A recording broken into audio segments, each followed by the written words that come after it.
Hello, eighth graders. This is your reading of The Lottery by Shirley Jackson for your dystopian pre and post assessment. So follow along on my screen. You also will have a paper copy, so feel free to mark that up as much as you would like. So here we go. The Lottery by Shirley Jackson. The morning of June 27th was clear and sunny with the fresh warmth of a full summer day. The flowers were blossoming profusely, and the grass was richly green. The people of the village began to gather in the square between the post office and the bank around 10 o'clock. In some towns, there were so many people that the lottery took 2 days and had to be started on June 26th. But in this village, where there were only about 300 people, the whole lottery took less than 2 hours. So it could begin at 10 o'clock in the morning and still be through in time to allow the villagers to get home for noon dinner. The children assembled first, of course. School was recently over for the summer, and the feeling of liberty sat uneasily on most of them. They tended to gather together quietly for a while before they broke into boisterous play, and their talk was still of the classroom and the teacher. Of books and reprimands. Bobby Martin had already stuffed his pockets full of stones, and the other boys soon followed his example, selecting the smoothest and roundest stones. Bobby and Harry Jones and Dickie Delacroix, the villagers pronounced his name Delacroix, eventually made a great pile of stones in one corner of the square and guarded it against the raids of other boys. The girls stood aside, talking among themselves, looking over their shoulders at the boys, and the very small children rolled in the dust or clung to the hands of their older brothers and sisters. Soon the men began to gather, surveying their own children, speaking of planting and rain, tractors, and taxes. They stood together away from the pile of stones in the corner, and their jokes were quiet, and they smiled rather than laughed. The women, wearing faded house dresses and sweaters, came shortly after their menfolk. They greeted one another and exchanged bits of gossip as they went to join their husbands. Soon the women standing by their husbands began to call to their children, and the children came reluctantly, having to be called 4 or 5 times. Bobby Martin ducked under his mother's grasping hand and ran, laughing, back to the pile of stones. His father spoke up sharply, and Bobby came quickly and took his place between his father and his oldest brother. The lottery was conducted, as were the square dances, the teen club, the Halloween program, by Mr. Summers, who had time and energy to devote to the civics activities. He was a round-faced, jovial man, and he ran the coal business, and people were sorry for him because he had no children and his wife was a scold. When he arrived in the square, carrying the black wooden box, there was a murmur of conversation among the villagers, and he waved and called, "Little late today, folks." The postmaster, Mr. Graves, followed him, carrying a three-legged stool, and the stool was put in the center of the square, and Mr. Summers set the black box down on it. The villagers kept their distance, leaving a space between themselves and the stool, and when Mr. Summers said, "Some of you fellows want to give me a hand?" There was hesitation before two men, Mr. Martin and his oldest son Baxter, came forward to hold the box steady on the stool while Mr. Summers stirred up the papers inside it. The original paraphernalia for the lottery had been lost long ago, and the black box now resting on the stool had been put into use before Old Man Warner, the oldest man in town, was born. Mr. Summers spoke frequently to the villagers about making a new box, but no one liked to upset even as much tradition as was represented by the black box. There was a story that the present box had been made with some pieces of the box that had preceded it, the one that had been constructed when the first people settled down to make a village here. Every year after the lottery, Mr. Summers began talking again about a new box, but every year the subject was allowed to fade off without anything being done. The black box grew shabbier each year. By now it was no longer completely black, but splintered badly along one side to show the original color of wood, and in some places faded or stained. Mr. Martin and his oldest son, Baxter, had held the black box securely on the stool until Mr. Summers had stirred the papers thoroughly with his hand. Because so much of the ritual had been forgotten or discarded, Mr. Summers had been successful in having slips of paper substituted for the chips of wood that had been used for generations. Chips of wood Chips of wood, Mr. Summers had argued, had been all very well when the village was tiny, but now that the population was more than 300 and likely to keep growing, it was necessary to use something that would fit more easily into the black box. The night before the lottery, Mr. Summers and Mr. Graves made up the slips of paper and put them in the box, and it was then taken to the safe of Mr. Summers' coal company and locked up until Mr. Summers was ready to take it to the square the next morning. The rest of the year, the box was put away, sometimes one place, sometimes another. It had spent 1 year in Mr. Graves' barn and another year underfoot in the post office, and sometimes it was set on a shelf in the Martin grocery and left there. There was a great deal of fussing to be done before Mr. Summers declared the lottery open.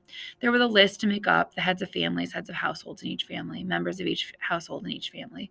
There was the proper swearing in of Mr. Summers by the postmaster as the official lottery at one time, some people remembered there had been a recital of some sort, performed by the official of the lottery, a perfunctory, tuneless chant that had been rattled off duly each year. Some people believed that the official of the lottery used to stand just so when he said or sang it. Others believed that he was supposed to walk among the people. But years and years ago, this part of the ritual had been allowed to lapse.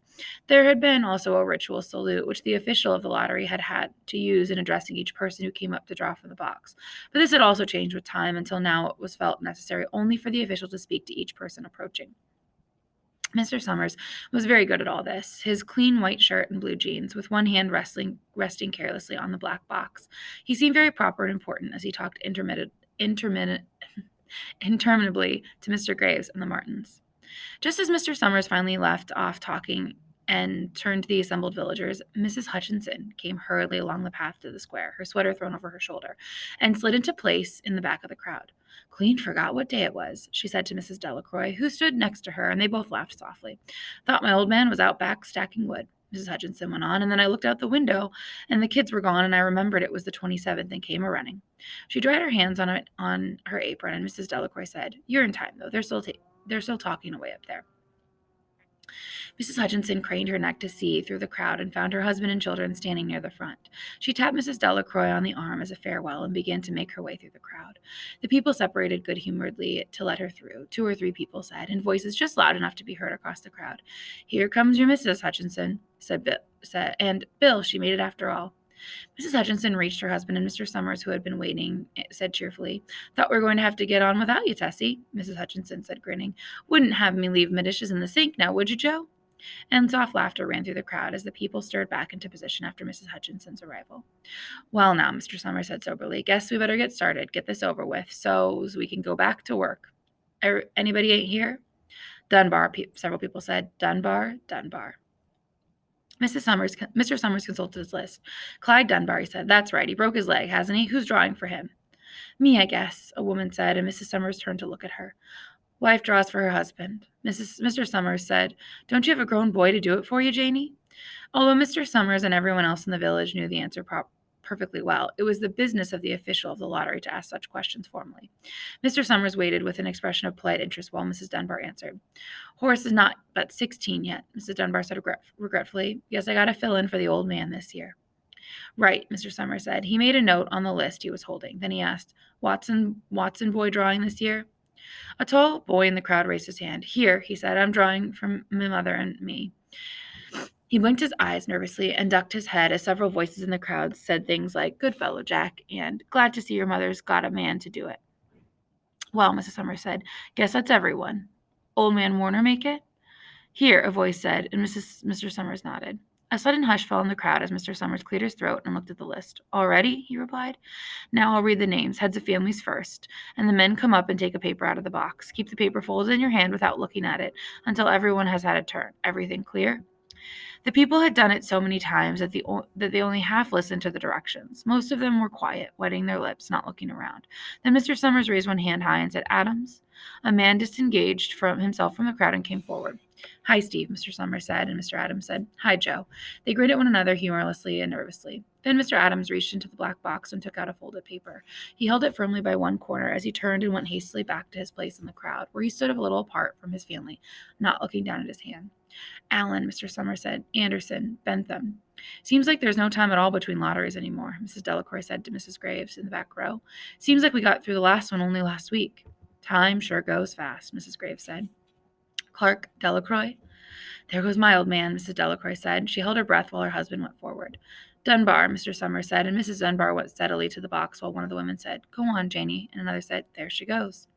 "We're next," Mrs. Graves said, and she watched while Mr. Graves came around from the side of the box, greeted Mr. Summers gravely, and selected a slip of paper from the box.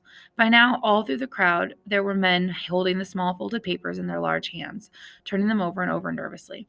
Mrs. Dunbar and her 2 sons stood together, Mrs. Dunbar holding the slip of paper. "Harbert Hutchinson? Get up there, Bill," said Mrs. Hutchinson said, and the people near laughed. "Jones? They do say," Mr. Adams said to the old man Warner, who stood next to him, "that over in the North Village they're talking of giving up the lottery." Old man Warner snorted. Pack of crazy fools, he said, listening to the young folks. Nothing's good enough for them. Next thing you know, they'll be wanting to go back to living in caves. Nobody will work anymore. Live that way for a while. Used to be a saying about lottery in June, corn be heavy in summer. First thing you know, we'll all be eating stewed chickweed and acorns. There's always been a lottery, he said petulantly. Bad enough to see young Joe Summers up there joking with everybody. Some places have already quit lotteries, Mrs. Adams said. Nothing but trouble in that, Old Man Warner said stoutly. Pack of young fools. Bobby Martin watched his father go forward. Overdyke, Percy? I wish they'd hurry, Mrs. Dunbar said to her older son. I wish they'd hurry. They're almost through, her son said. You get ready to run tell Dad, Mrs. Dunbar said. Mr. Summers called his own name and then stepped forward precisely and selected a slip from the box. Then he called, Warner. 77th year I've been in the lottery, Old Man Warner said as he went through the crowd. 77th time. Watson. The tall boy came awkwardly through the crowd. Someone said, Don't be nervous, Jack. And Mr. Summers said, Take your time, son. Zanini. After that, there was a long pause, a breathless pause, until Mr. Summers, holding his slip of paper in the air, said, All right, fellas. For 1 minute, no one moved, and then all the slips of paper were open. Suddenly, all the women began to speak at once, saying, Who is it? Who's got it? Is it the Dunbars? Is it the Watsons? And then the voices began to say, It's Hutchinson. It's Bill. Bill Hutchinson's got it. Go tell your father, Mrs. Dunbar said to her older son. People began to look around to see the Hutchinsons. Bill Hutchinson was standing quiet, staring down at the paper in his hand. Suddenly, Tessie Hutchinson shouted to Mr. Summers, "You didn't give him enough time. You didn't give him time enough to take any paper he wanted. I saw you. This isn't fair. Or it wasn't fair." "Be a good sport, Tessie," Mrs. Delacroix called, and Mrs. Graves said, "All of us took the same chance." "Shut up, Tessie," Bill Hutchinson said. "Well, everyone," Mr. Summers said, "that was done pretty fast, and now we've got to be hurrying a little more to get done in time." He consulted his next list. "Bill," he said, "you draw for the Hutchinson family. You got any other households in the Hutchinsons?" There's Don and Eva," Mrs. Hutchinson yelled. Make them take their chance." "Daughters draw with their husbands' families, Tessie," Mr. Summers said gently. "You know that as well as anyone else." "It wasn't fair," Tessie said. "I guess not, Joe," Bill Hutchinson said regretfully. "My daughter draws with her husband's family, and that's only fair, and I've got no other family except the kids." "And as far as drawing for families is concerned, it's you," Mr. Summers said in explanation. "And as far as drawing for households is concerned, it's you too, right?" "Right," Bill Hutchinson said. "How many kids, Bill?" Mr. Summers asked formally. "3," Bill Hutchinson said. "There's Bill Jr. and Nancy and little Dave and Tessie and me." "All right, then," Mr. Summers said. "Harry, you got their tickets back?" Mr. Graves nodded and held up the slips of paper. "Put them in the box, then," Mr. Summers directed. "Take Bill's and put it in." "I think we ought to start over," Mrs. Hutchinson said as quietly as she could. "I tell you, it wasn't fair. You didn't give him enough time to choose. Everybody saw that." Mr. Graves had selected the 5 slips and put them in the box, and he dropped all the papers but those onto the ground where the breeze caught them and lifted them off. "Listen, everybody," Mrs. Hutchinson was saying to the people around her. "Ready, Bill?" Mr. Summers asked, and Bill Hutchinson, with one quick glance around at his children and wife, nodded. "Remember," Mr. Summers said, "take the slips and keep them folded until each person has taken one.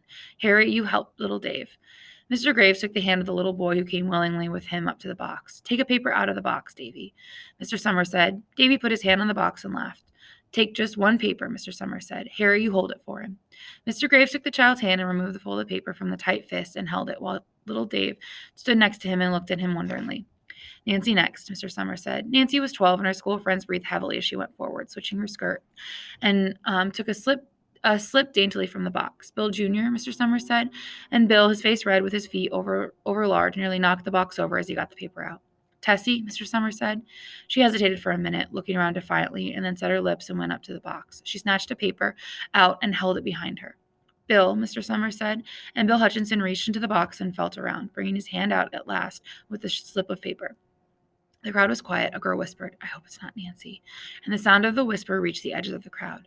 "It's not the way it used to be," Old Man Warner said clearly. "People ain't the way they used to be." "All right," Mr. Summers said. "Open the papers. Harry, you open little Dave's." Mr. Graves opened the slip of paper, and there was a general sigh through the crowd as he held it up, and everyone could see that it was blank. Nancy and Bill Jr. opened theirs at the same time, and they both beamed and laughed, turned around to the crowd, and held up their slips of paper above their heads. "Tessie," Mr. Summers said. There was a pause, and then Mr. Summers looked at Bill Hutchinson, and Bill unfolded his paper and showed it was blank. "It's Tessie," Mr. Summers said, and his voice was hushed. "Show us your paper, Bill." Bill Hutchinson went over to his wife and forced a slip of paper out of her hand. She had a black spot on it, the black spot Mr. Summers had made the night before with a heavy pencil in the coal office. Bill Hutchinson held it up, and there was a stir in the crowd. "All right, folks," Mr. Summers said, "let's finish quickly." Although the villagers had forgotten the ritual and lost the original black box, they still remembered to use stones. The pile of stones the boys had made earlier was ready. There were stones on the ground with the blowing scraps of paper that had come out of the box. Mrs. Delacroix selected a stone so large she had to pick it up with both hands and turned it to Mrs. Dunbar. "Come on," she said. "Hurry up." Mrs. Dunbar had small stones in both hands, and she said, gasping for breath, "I can't run at all. You'll have to go ahead, and I'll catch up with you." The children had stones already, and someone gave little Davy Hutchinson a few pebbles. Tessie Hutchinson was in the center of a cleared space by now. She held her hands out desperately as the villagers moved in on her. "It isn't fair," she said. A stone hit her on the side of the head. Old Man Warner was saying, come on, everyone." Steve Adams was in the front of the crowd of the villagers, with Mrs. Grace beside him. "It isn't fair. It isn't right," Mrs. Hutchinson screamed, and then they were upon her. All right, so now you have the remainder of time to complete the rest of the test. Your teacher will go over each question with you. Good luck.